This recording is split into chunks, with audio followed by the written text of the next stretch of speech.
Hi, how is everyone out there doing? We are continuing 24 authors in 12 hours. I'm here with the amazing Judith Barrett, who wrote Danger in the Clouds. It is a grid down post apocalyptic survival thriller series, book one. That's a lot to say all at once. Judith, welcome. Let's hear a little bit. Tell us a little bit about your book. And I'm going to put the link to your book in the chat while you're talking about it. Okay. Danger in the Clouds was one of the first books that I wrote. So that has been over 7 years ago. I wrote it for my husband. I have written 2 other books with female main characters. He loved post-apocalyptic books, but his favorite author, it was going to be a year before his next book was out. So he asked me to write a book, and so I did. So I wrote Danger in the Clouds, and to my surprise, it was a really popular story. More people than just my husband read it. And so it is now a 7-book series. And I have a lot of people asking, when is book 8 going to be out? So that's on the plan for 2026. And I am putting the links to the whole series in the chat right now. So anybody who is interested, and I just realized that this is not in the public comment chat. So I need to redo it all and put it in this chat, but that is going to be fine. So why don't you take us a little bit on the journey? And first of all, for those of you who didn't know, because we keep our secrets in the background, is Judith's tech support, as we were getting set up for this just now, was actually her husband who was helping us to get set up because there was a little bit of technical difficulty. So a great guy, super good sport about all this, and it's so amazing that you wrote this book for him. So what inspired you for your characters in this series? Oh, one of my characters is a young girl, teenager who has autism. And our family, we are blessed to have the autism gene just flowing through all our blood. So our family, autism is just part of life. So Amy Louise, who's the character in the story, is autistic. Okay, and so you really pull on your real life when you're writing this. I'm sorry? I said, so you really kind of pull from your real life and your experiences when you're writing this. Oh, very much so. The prepper community will understand my post-apocalyptic books. We live out in the country. And when you live out in the country, you have to be self-sufficient. You have to be able to deal with no electricity for weeks at a time. So all of those experiences found their ways into my book. The resolutions and the solutions and the problems, and a lot of them, except for the invasion. We've never been part of an invasion, but for sure, a lot of the story has come from parts of my life. I love that you're like, except for the invasion, like we try to steer clear of that, but all the rest of it is in there. And I recently moved someplace where we're having a lot of electrical issues, and so I can really relate to this part about electricity. I've had to buy some generators, and I was just looking the other day saying, oh my gosh, like if hopefully there's going to be good weather for 24 authors in 12 hours. If not, I need to make sure I've got the generator charged up in case I'm going to have to throw the generator on, right? Yes, and it's kind of interesting. I got an email from one of my very faithful readers, and she said that she and her husband moved out in the country, and they didn't realize that their well ran off of electricity. Ooh. Except she remembered from my book that they set up the generator to run the well, and so she nagged her husband. They got a generator, and the hurricane came through, and all their neighbors had no water, no electricity for weeks at a time, and they were set. She was very happy about that. It's funny you say that because it's kind of like art imitating life, life imitating art. Like one of the things I did is not only did I get a little solar generator, but I ended up getting three of them. And part of my thing was like, if you have one generator, it can go down. As long as you have three, you can like rotate them out so one is charging. And also, if they're not working or something, you've got this like redundancy. And so, there's like a lot that goes into thinking about this. So it's not like my house can go off grid. I used to have that in Colorado because of the storms. Hopefully we don't go without power too long here, but at the same time, it's definitely like you learn from these books, even though you don't even realize that you will, right? Right, right. I love selling my books in person. I go to, maybe 8 to 10 arts and crafts shows a year. And one man came up and was looking at my books, and he picked up Danger in the Clouds, and he stood there for about 45 minutes reading the book. And so I just left him alone. I mean, if he was going to stand there and read the entire book and then go off, then I was fine with that. But anyway, he said, "Okay, I need to take the entire series home." So he did. He loaded up the 7 books, and we sent him off on his way. And he said, "This is going to be my handbook for how to prepare." Yeah, and we can learn so much from stories. I actually write in the genre of business fables. And the reason is I wanted to write about a book about how you can use project management in your day-to-day life. And I started to write it sort of like a handbook, which I did make an accompanying handbook. But I was like, this is so boring. I don't even want to read it. Like, I think putting stuff within a learning story is such a powerful historic tool. So why don't we talk a little bit about, you start off with book 1, and now you're at book 7, you're going to do book 8. How have you structured this? Or are you a pantser and you just kind of fly by the seat of your pants? Or is it a hybrid? Or what guides you in your storytelling?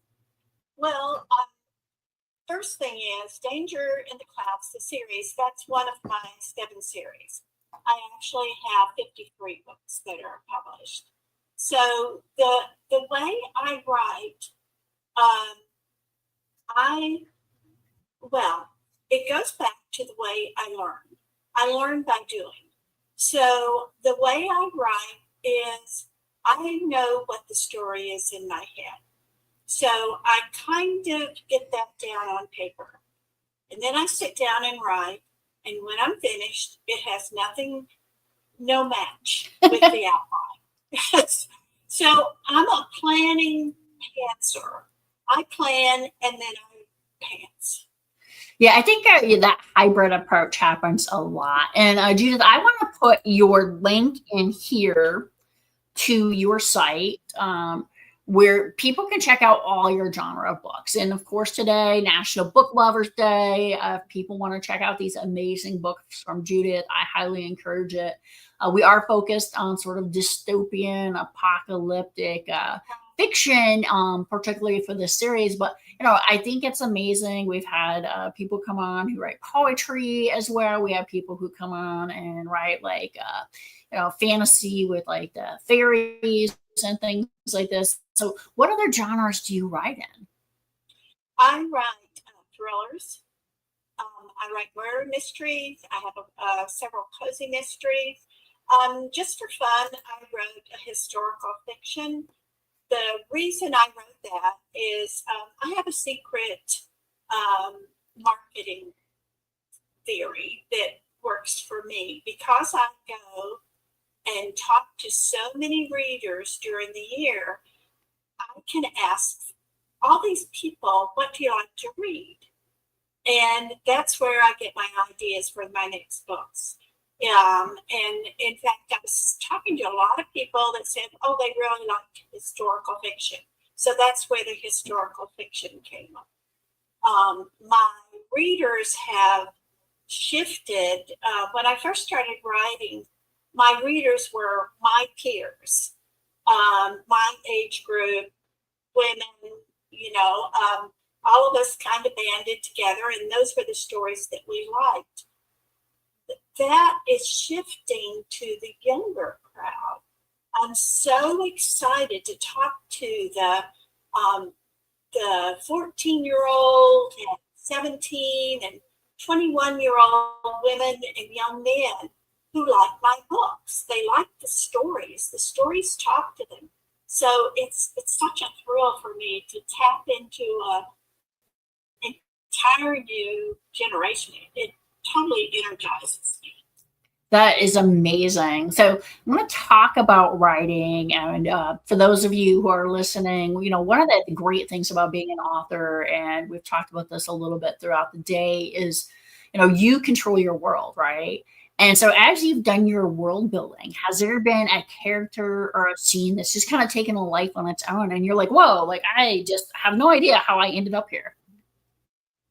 Right, right. And because I plan the story out so carefully, and then they don't follow the rules, that happens to me all the time. I, some of the biggest surprises is who dies next.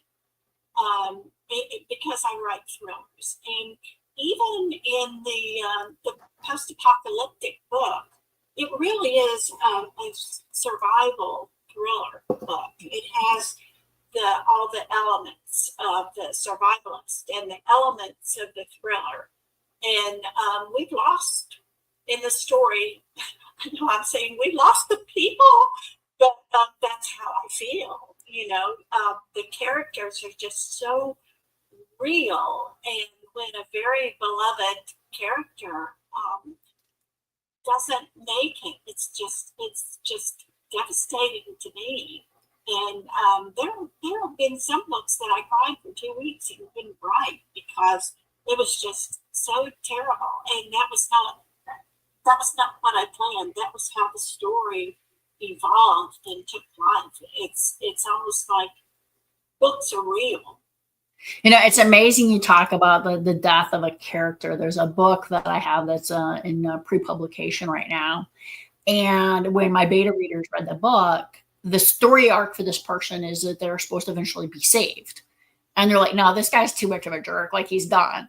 And so I wrote into the book where he had a dog. And then I had to kill the dog.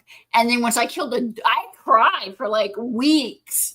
But then the readers were like, oh, I like this guy now, because it's, you know, like anybody who can be attached to a dog and the dog dies, like now you're like, he can be saved, right? But before, like, he didn't have a dog, he was just terrible. But then once he had a dog and the dog died, then the readers were like, okay, like he could be saved because he could love this dog, right? Oh, that's so funny because more than one reader has given me the rule: do not kill the dog.